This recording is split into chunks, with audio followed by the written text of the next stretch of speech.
Әже, әдептілік деген не?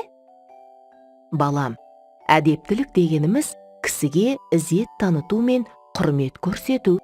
Ал кісіге қалай ізет көрсетуге болады? Үлкен кісіге амандасу, жол беру, аялдамада орын беру арқылы көрсетуге болады. Көп рахмет, әже. Таптым.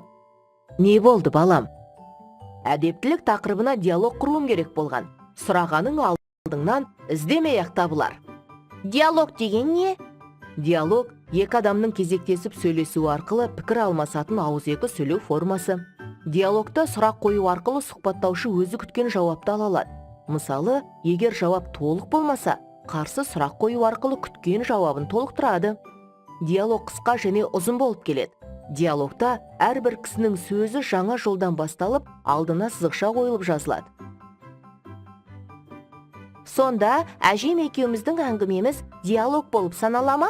Иә, Дана,